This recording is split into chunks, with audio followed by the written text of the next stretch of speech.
Folks, hello and welcome to Tavern Chat.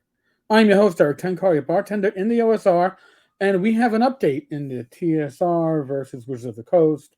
Wizards of the Coast versus TSR, Justin LaNasa, and the Dungeon Hobby Shop Museum as a counterclaim. So what's the update? Well, apparently on April 18th, there was a conference, and we now have uh, a calendar set. And I'll be honest with you, the the calendar that's set is not really in my opinion as a layman Justin's favor, because the longer it takes to go to trial, the longer you're paying your attorneys, and yeah. So there's anticipated discovery that's being sought. All these things are going to have damn allergies. Sorry, I had to mute there for a second. All these things, if TSR wants to find out whether or not, to what extent, Wizards is the actual successor in interest to TSR, which, maybe not, right? Maybe they didn't, and if they don't have the trademarks, then they don't have the IP, right? And that means it's all up for, no, it is. But in any case, you got to file it, you got to go for it, and that's what they're looking for. What I find in the counterclaim, what they're looking for discovery, what I find to be interesting is some of the last parts here. TSR LLCs and or the other counterclaim defendants' use of domain names and social media accounts related to the marks, including but not limited to tsrhobbies.com and tsrmuseum.com. All right, interesting. The persons and entities involved in TSR LLCs and the counterclaim defendants' advertising, marketing, promotion, licensing, and sale of the TSR name and products bearing the marks. Remember, early on, Justin was offering to license this stuff to other publishers, including but not limited to relevant communications to and from those persons and entities, their roles in the organizational structure of TSR LLC and the counterclaim defendants. My guess is we will find, or if this ever gets disclosed, Wizards of the Coast will find it is most likely that on paper it is one person, Justin. And that's what they say in the Discord server, right? The Discord admin says TSR is one person. No, Ernie is executive vice president. Apparently that's only like a title given to him, but it doesn't actually hold weight on paper. So, and Duck had or has some title, but they really don't have, according to their own Discord server, only Justin is the only employee of TSR. So, but this is important to note. They want to know who else might have licenses, might have business dealings, might have a direct interest in TSR. Why would that be? Because we will see in the actual event schedule, deadline to join additional parties. And I'm not talking about, hey, break out the keg. Let's get some big ass coolers going. We got beer, wine, and hard liquor, and let's have a party. No, when they're saying we're going deadline to join additional parties, August 15th, 2022 is so Dave Johnson, you hired him to write the game Star Frontiers, and he was running some of the social media for that. So maybe Dave Johnson gets attached to this shit. Hypothetically, I don't know. I'm not a lawyer, and we haven't had the disclosures yet. But that's the deadline to join additional parties. Deadline to complete fact discovery, January 26, 2023. Now, notice we're already looking at next year. Mm-hmm. Deadline for expert disclosures from expert witnesses on the issues for which the party bears the burden of proof. Now, by the way, when it comes to expert witnesses, they are generally speaking, expensive, or there's a cost to them.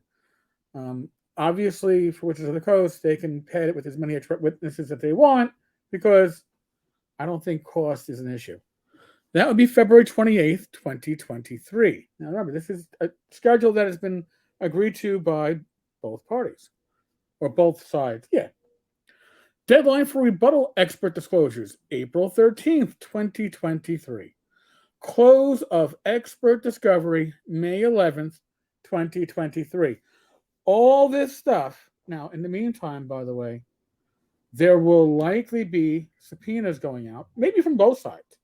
Certainly from Witches of the Coast, for people who may be associated with, but technically not in the direct line of fire of TSR.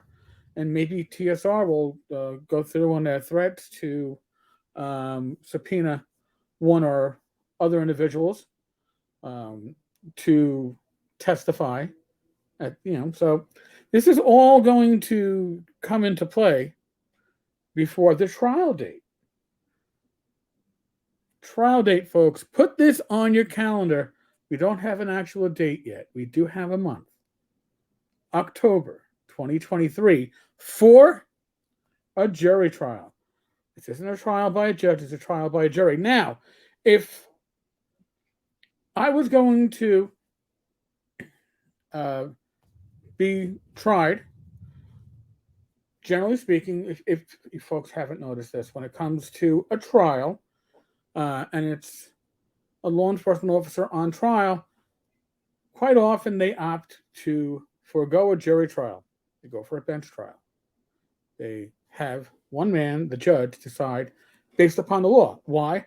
Because juries, and I've been on a number of them, both criminal and civil in my adult years, they can get emotional. They can make decisions that are based less upon fact, but more upon whether or not the defendant is looks like an honest person. My opinion, I'm just going to state this. If I was Justin, I know you think that you could swing a jury. You're not that charismatic, dude. You're better off with, if you have the law on your side, if you really do think that the legal issues are on your side, to have a judge decide. But I suspect, due to the long term of this trial, before it actually happens, but in the meantime, the lawyers are not going to be sitting on their asses doing nothing. They are going to be billing by the hour. And that's going to get expensive. I suspect, again, no inside information, but I suspect that once depositions are entered from other witnesses and all this stuff, that there will likely be a negotiated settlement. That's just my experience, even with going to trial. I've seen in the middle of a trial the nervousness of putting this in the hands of a jury from both sides. You don't know which way a jury, it doesn't necessarily follow what you think the letter of the law is going to be, which could be to Justin's benefit. Could be. I don't know. Now, as a side note, as a quick follow-up to the Dave Johnson boondoggle pile of human feces that popped up yesterday, Dave claims that he lost access to his Twitter account. No, he lost access to his Twitter account back in years ago. And somebody was framing him years ago. But then there's a post on Gab, a screenshot going around, that from his Gab account, saying that I got locked out by Twitter from his account. And this is after a lot of that social media stuff that we saw popped up. But the Twitter account now is deleted. The account that he claims he had no control over is now deleted. But so is his Facebook account. So take that for what it's worth. What does it mean? I don't know. That's for you to decide. I'm just throwing some additional information out there as it comes up. So, folks, as usual, What do I say? I tell you, we're still in the midst of the world of COVID. It's out there. It's much more transmissible. It's much less deadly, much less harsh, but it can still be with the wrong individual or the right individual, depending on how you look at it. You know your risk factors. You know the factors that are going on in your community. I am not your father. I'm not your parent. I am not going to hold your hand and tell you what to fucking do. That's up to you. All right? That's what it comes down to. I know there's a few people out there. They're like, Tenkar needs to tell people to mask up and get shots and stay at home. No, you're all fucking adults. You make decisions as fucking adults, right? Ain't that hard?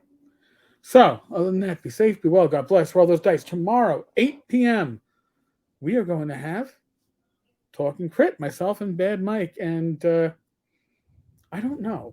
I don't know who our special guest is, if we have one, but if we don't have one, we have at least 2 hours of show anyway for the week that we've had. So, on that note, folks, thank you. God bless. I will see you live tomorrow. Join us. I always love to interact with everybody and derail our conversations. That's what you're supposed to do.